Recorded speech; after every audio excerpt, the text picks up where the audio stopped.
Hi friends, Kylie with Peony and Pine Collective. I'm here as a diary entry today.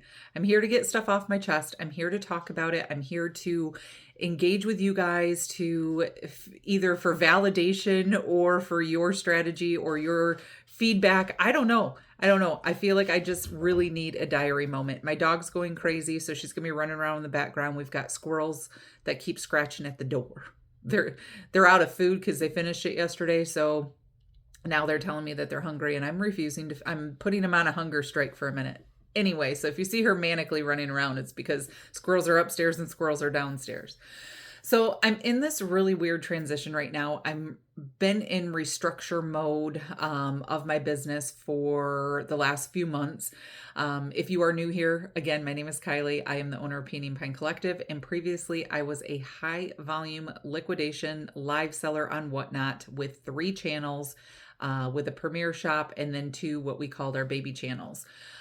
So at the end of 2025, I walked away from a business that was no longer serving me in many ways, and it was time for me to move on. And then I created just my own little heaven of life, doing the thrifted, static selling with little focus on live selling.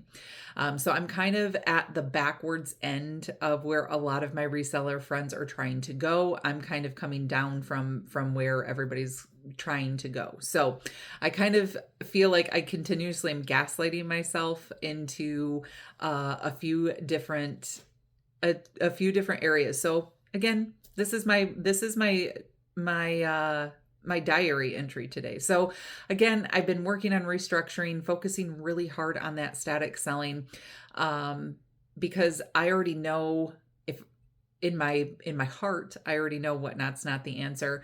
But in my head, I keep thinking, okay, if I just go live more, if I get more inventory in, if I push harder, if I stay on longer when I do go live, I feel like my business will be more stable. But I'm starting to realize that's not strategy. That's just panic dressed up as productivity. I already know that. In my head, it won't allow me to accept it. In my heart, I already know that. So again, I have some talking points that I wrote down just so I kind of stayed on task, because otherwise I'll be like the squirrels and my dog running around crazy. So again, being kind of in this weird transition, I have never backed down what my goal is every month, which was always I'm putting it at $10,000. So $10,000 sales goal every month to keep everything where I wanted it to be. Being able to order in more truckloads, being able to pay rent on the warehouses, being able to pay the employees, all those type of things. So I was always right around a $10,000 goal. That was, not a month. I was trying to hit $10,000 every 2 weeks. So really the monthly goal was 20,000, but the every 2 weeks, because that's about the time we got truckloads in, was really the goal. So I moved it from $20,000 a month to $10,000 a month. And I'm not backing down from that. It's a lot, right? I mean, that's a lot going on. But my brain immediately keeps going back to, okay, I need more Whatnot shows. I need to be moving volume. What do I need to fix and how do I fix it fast? But Whatnot is not the foundation of my business anymore. And I think I continuously roll back into that as my safety blanket, because I already know that platform. I know what drives it. I know what feeds it. I know how to do the things. You know what I mean? Does that make sense? But I don't want to live there anymore. So here's the truth I've kind of had to sit down with. And when static sales are, not slow down, because I don't really think I'm still a baby minnow in the pond. So I haven't really, gotten this crazy algorithm of hundreds of sales a week or 100 of sales a weekend or anything like that, or thousands of dollars or anything. But I think when I post 15 to 20 items a day minimum, and then you don't have that instant sales gratification, right? Because on Whatnot, that's what it is. You hold something up, you sell it, you move on, or you don't sell it and it goes into this afternoon show or tomorrow morning show. So I feel like I'm in this catch of, okay, static selling is working, it is going smoother, it is getting better, that sort of thing. But also I'm very uncomfortable in that too. So again, going back to just need to be doing more Whatnot shows, it is not my answer. Because Whatnot gives instant feedback and instant money and instant momentum that static selling doesn't. But static selling forces you to list better, to source better, to have better patience, which I'm learning, and better systems. And that's where I've been uncomfortable. So when I first started, a little bit about my journey, when I first started at the beginning of the year of coming over slowly into the static selling, because I was still trying to move inventory that I had here from the liquidation side, and I still have some. I was like, nope, I'm gonna just stay where I'm at here, and then I'm going to start thrifting. So when I started thrifting, rack shopping.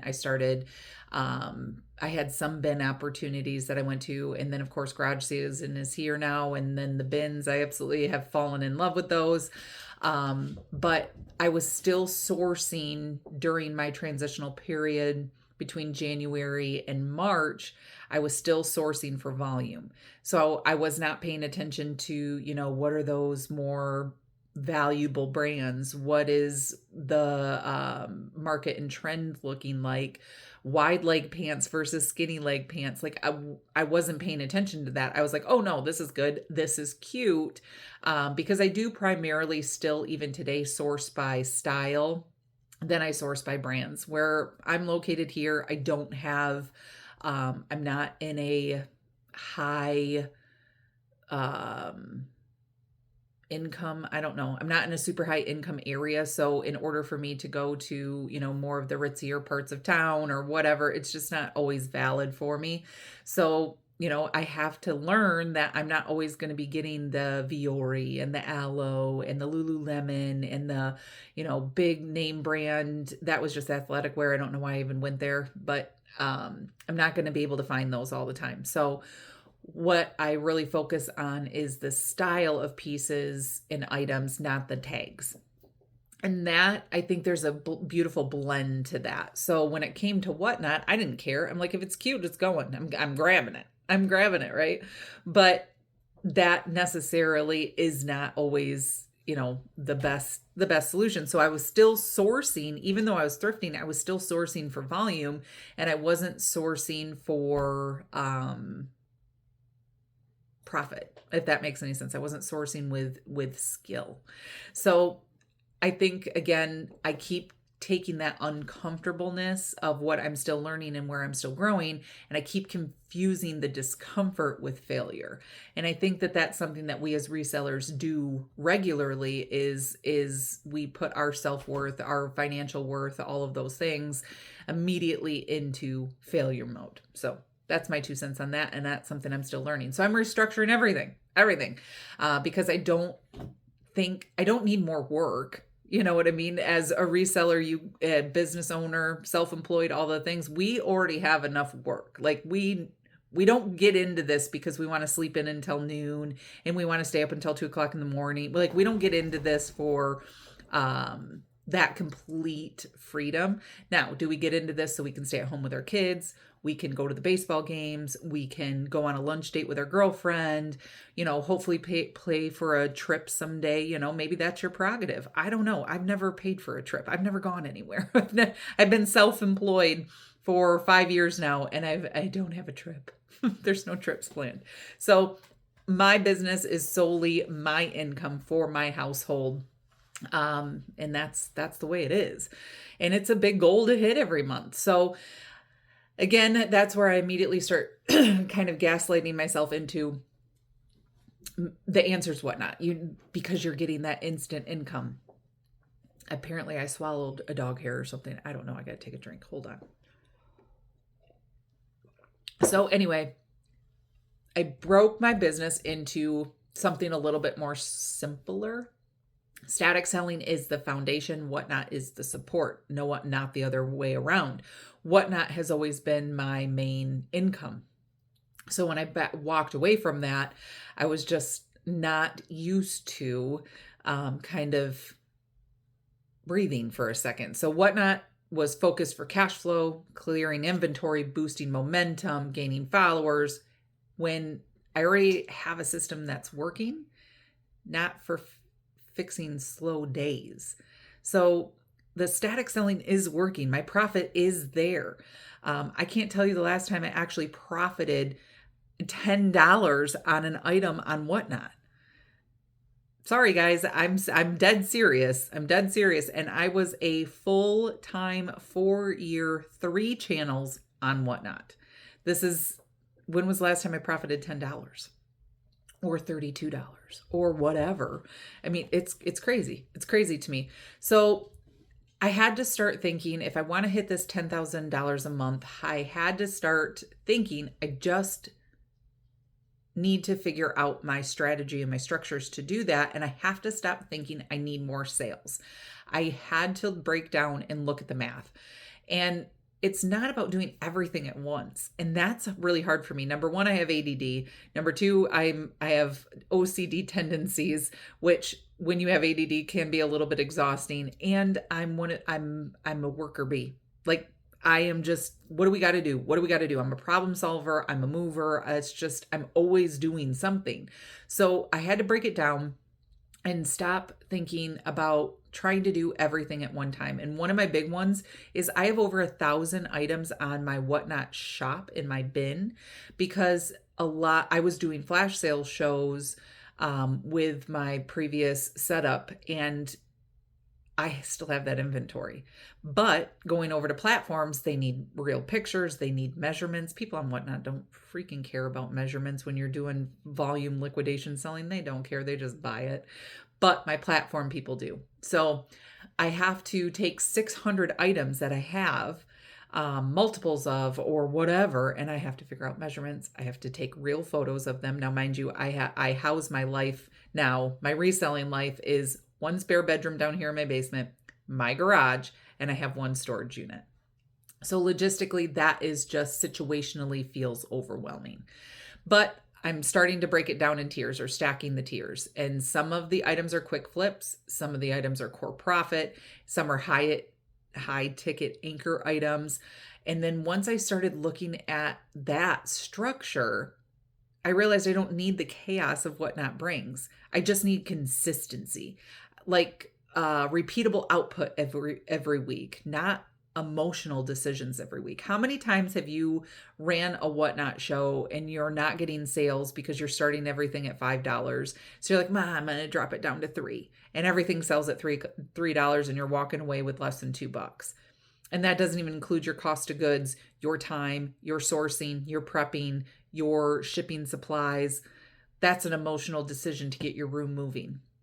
I'm not here for all that. I'm just not here for all of that. So now I'm changing how I use Whatnot. And realistically, to be completely honest, I'm not quitting it yet, but I really am focusing on getting it on being done completely.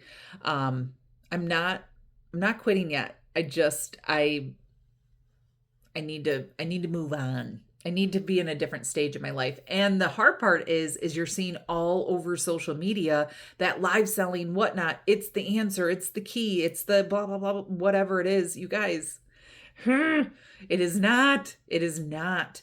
What I'm seeing right now is a lot of my new friends that are coming to Whatnot are new to the platform as sellers and or buyers, and they are really focusing on that adrenaline rush and that excitement of being able to sell your items quicker because you're used to static selling. That is addictive. I can see where that is exciting. I can see where that is like, yes. Okay. I'm with you. I get you.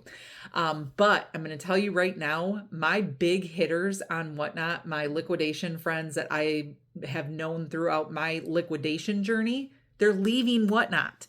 They're leaving Whatnot. Why? Because they're either minimizing how many days that they're on, they're going to TikTok lives, they're going to different platforms, they're starting to get into content creation because Whatnot is not the answer. So when I go back into this again in my brain, I know this, my brain just won't accept it.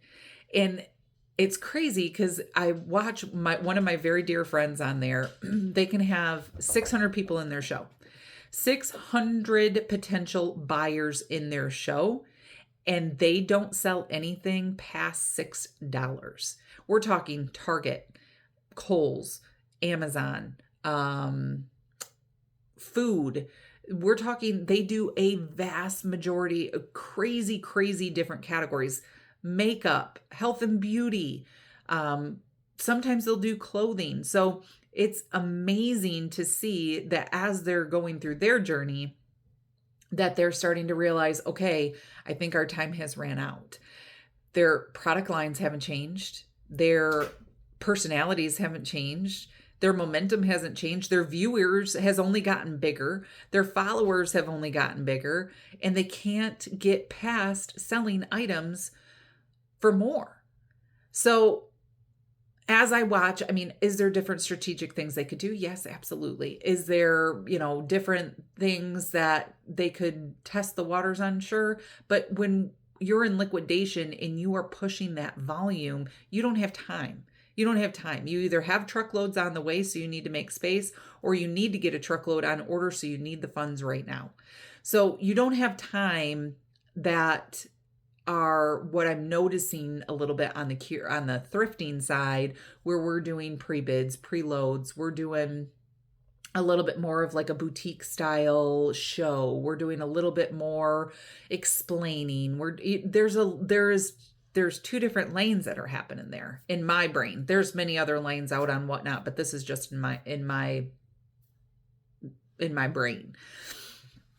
So it is very, very interesting to kind of see this whole new wave of people wanting to join whatnot and wanting to get involved and wanting to, my first show's tomorrow and And I've just kind of been sitting back. I've just been, I'm going to support and do and root you on, and we got you. You know what I mean? I'll always be a cheerleader.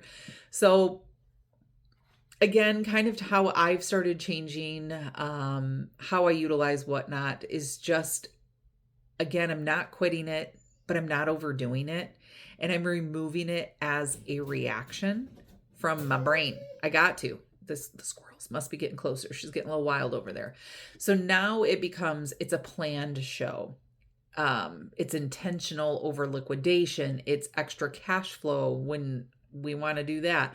It's not my emotional escape hatch anymore. Because every time I default, well, I'm just going to go to the bins Monday, Wednesday, Friday. I'm going to do shows Tuesdays and Thursdays and Saturdays and Sundays. I always default back to, I'll just do more shows. And I'm actually avoiding fixing the structural basis of my business underneath. So that's where I'm at. I don't think I'm failing at static selling. I think I'm doing great. My momentum on that went from, I only was getting cha-chings or sales on Saturdays and Sundays, and now I'm getting sales every day. So that is good. So I don't think I'm failing. I think I'm just at the part where it stops being exciting and starts requiring discipline. And that's uncomfortable. And I don't really say it in that way. I think the discipline part more so comes from, this is cute and I'm picking it up, versus really honing in on what is the market doing and what am I selling. I would love to be an everything seller. I am still working on knowledgeable pieces and parts to what becomes an everything seller. So primarily I just do clothing and accessories. So shoes, handbags, that sort of thing. And I've got some odds and ends. I love to do household. I love to do candles. So, I mean, there are some items trickled in there, but so this is me stepping back again, restructuring, relooking, and stop confusing urgency with progress. I don't know. So it's one of those things that I want everybody to kind of take a second and really think about your business. And it's okay to feel like this failure moment that I'm feeling today. Like, I am hard today. And I just sold a $40 dress before I logged on here. And my husband's like, yay. And I'm like, okay, okay. But it's one of those days, and that's okay. Us as resellers, we're allowed to have these.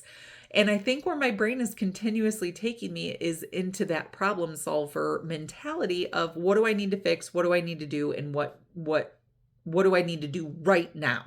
So I immediately get overwhelmed and immediately turn into Chicken Little that everything's wrong. Everything's broken. I can't do this, da da da.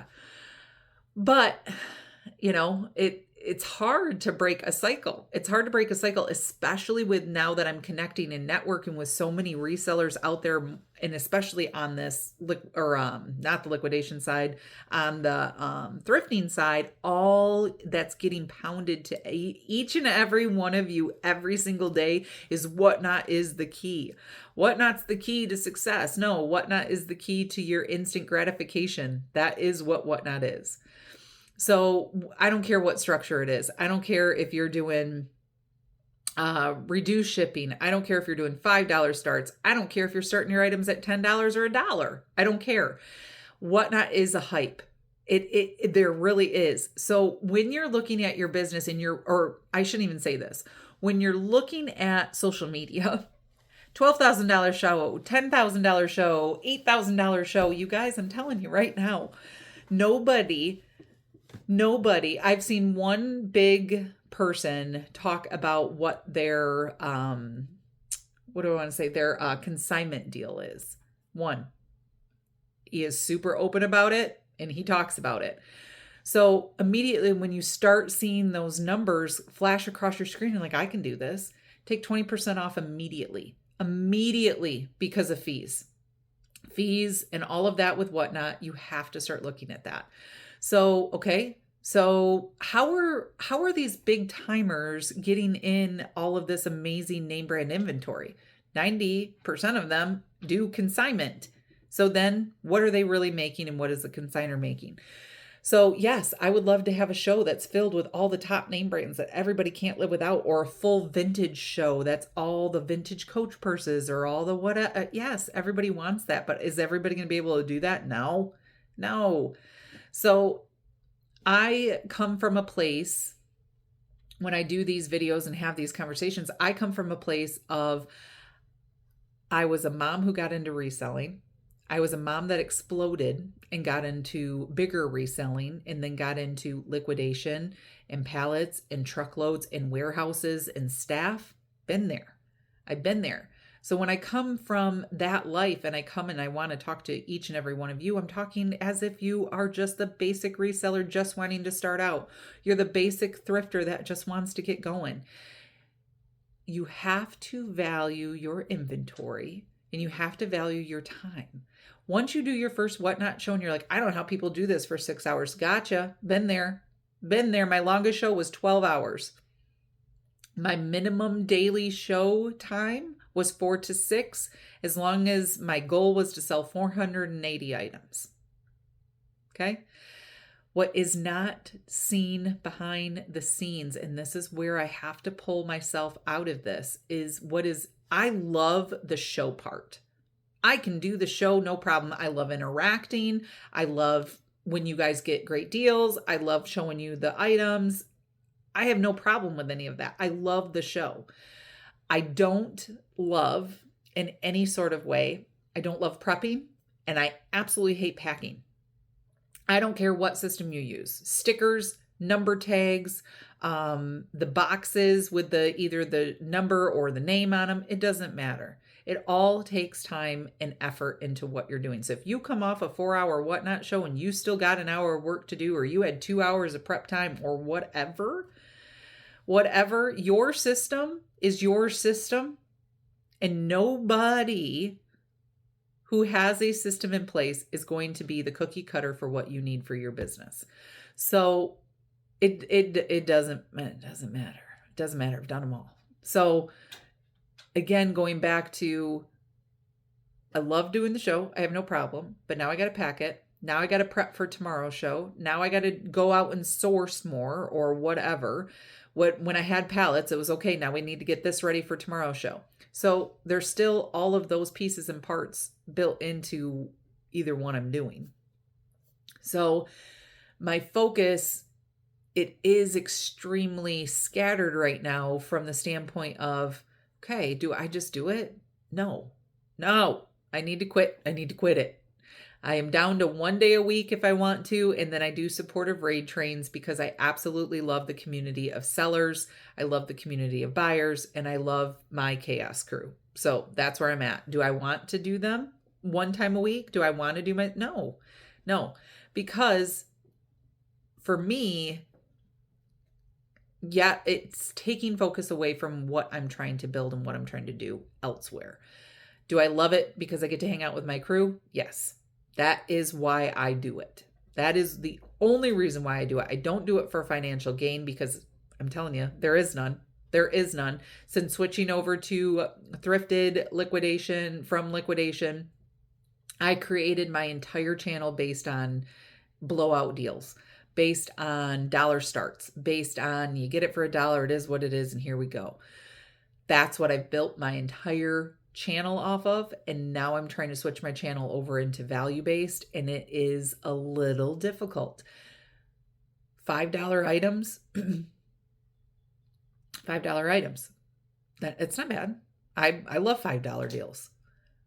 But when it went from $5 to now I have pre-bids in and they're $18, $20 because I know that if it doesn't sell on this show, it's going to sell on a platform for twice that. Does that make me greedy? No, it makes me business minded. It makes me look at my business to where I'm finally able to start making a profit versus paying my buying base to just take it off my hands. So again, is what not great? Yes. Can it be fantastic? Yes. Can it also be absolutely terrible? Yes. My best piece of advice is when you are done with a show, you always need to look at your average sale price. I don't care what potential or what you sell one item for. That has no care in the world. No care in the world. You take how many items you sold by how much you take your gross and then take your net, and you need to look at both of them. You need to be looking at, and this is also if you're doing reduced shipping or flat rate shipping, you also need to know your shipping is a cost to you if you have to pay outside of that flat rate box. Your labels, your all of that, you have to look at that information. And the more you ignore it and just say, oh, nope, we got another show tomorrow. We got another show tomorrow and we're doing great and we're doing great and we're doing great. You have to look at that every day. I have a spreadsheet after every show. I know exactly what my average sale price was and what my profit was and what my fees were. I keep track of it every show. And that also has pushed me to, whatnot's not for me anymore. It's not, I don't need more work. I don't need more chaos. I don't need more inventory. I don't. I'm just not doing that anymore. I did it. And I think, again, you guys, I'm at a different point because I did this for 4 years in 60, 80-hour work weeks. So my burnout is, I'm in retirement mode. I'm in retirement mode now. So anyway, I needed to talk that out. I needed to revalidate myself and just kind of say, it's not for me. It's not for me. And I need to quit thinking that needs to be my go-to solution, because even though I'm seeing it all over social media and I roll my eyes every time, I'm like, well, let me do the math really quick. What do you guys think? What is your favorite? Do you again, I love to live sell. I hate everything else goes with it. But where are you at in your reselling career? Do you love the static selling? Do you love the live selling? Do you like to blend both of them? Tell me everything below, because again, this was my journal entry. Let it be yours. Also, like, share, subscribe. I don't know what I'm doing here, except today is journal entry number 1.